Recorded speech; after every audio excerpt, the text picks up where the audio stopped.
deterrent, and that decision unquestionably has a negative impact on the U.S.-China relationship.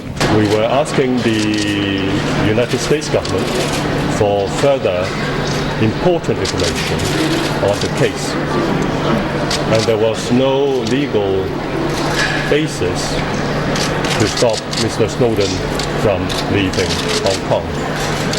This is a good example to illustrate one country, two systems, Hong Kong people ruling in Hong Kong, and the high degree of autonomy that we have. Where in the world is Edward Snowden, the NSA leaker, and the number of countries that are not helping the U.S. is continuing to rise. President Obama was pressed on this, hunting down Snowden today.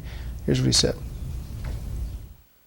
We're following all the appropriate legal channels and working with various other countries to make sure that rule of law is observed. And beyond that, I'll refer to the Justice Department that has been actively involved in the case.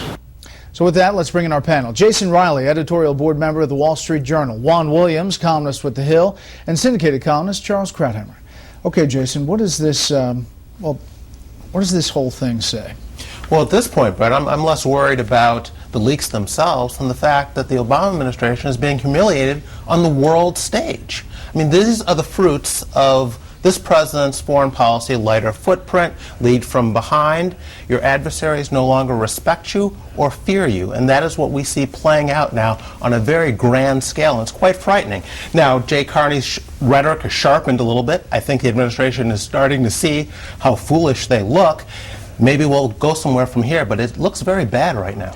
Well, you do have China and Russia not offering a hand. It looks like Ecuador has offered asylum. You had Iceland weighing in early, Cuba. There's all kinds of countries adding to this mix. A lot of people that don't like the United States, not news here, but I mean, to my mind, this would be done no matter if it was President Obama or a Republican. It seems to me that these people don't like the United States. Now, in the case of China, I think that they think, again, that they have a special dispensation because the population there likes Snowden because, you know, there were all the American charges that China was hacking and spying on U.S.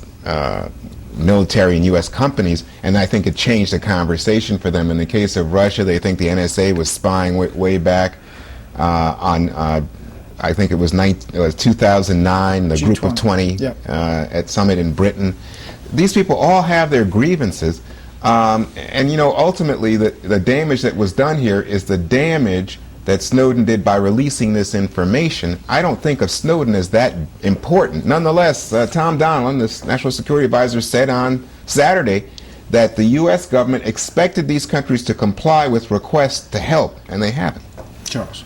You know, the fact that people don't like the United States is not new. What's new is that these non-likers have no respect for the United States.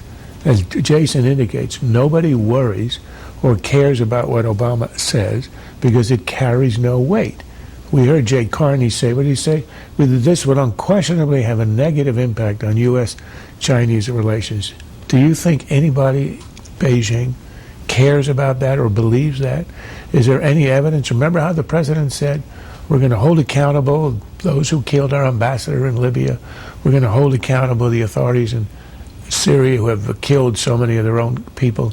He's talked 100 times about holding X or Y or Z accountable. Nobody's held accountable, and everyone knows that. The Washington Post, in their news story today, spoke about Snowden eluding the grasp of the normally long arm of U.S. justice. If there's no element of respect or fear, and you saw it in the summit with the head of the United States and head of Russia and China within the last 2 weeks, they care nothing for what Obama says, and they know that when he makes a threat, it carries no weight behind it. Jason, where does this go from here? Well, I think the administration is going to try and step up the rhetoric. I think they're going to try and work behind the scenes. There are news reports that they've been trying to speak to the countries that Snowden may or may not be headed towards, head him off there. You've seen the rhetoric sharpen a bit, but it's got to come from the top. I think it's got to come from President Obama, and the response that he gave in the clip you made isn't going to cut it. He has to get out in front on this and make it clear that it is coming from the White House. I mean, here you had, as Juan said, Donaldson saying, I expected them to comply. Kerry talking about how disappointed he is in the Russians. He might be disappointed, but he can't be surprised. I mean, Russia has been undermining us in Syria for years. So the idea that the president has dug this hole for the U.S. in terms of its reputation around the world, and it's going to take some hard work for him to get us back to a point where our adversaries have a little more respect for us. Juan, you say you're not worried about Snowden. There are many officials now who are saying they expect other big leaks to come from him, and that it's very dangerous. I don't know how dangerous it is. We'll see, because I don't think at this point we have any control over Snowden. But to my mind, the damage has been done, the fact that these programs have been revealed. And if he was going to give anything more to the Chinese or the Russians, I think they already have it in hand.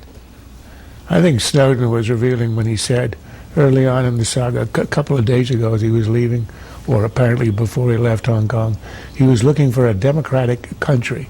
So China, Russia, presumably Cuba, perhaps Ecuador. I have a suggestion. How about trying the United States? It's a democratic country. Yeah, I mean, it's an important point to make. If he's supposed to be such a martyr, you know, what martyr runs like this rather than stand on principle? And why would you run to countries where press freedoms are non-existent? We can stop pretending he's a whistleblower and a privacy advocate. Yeah, really. Give that up. Next up.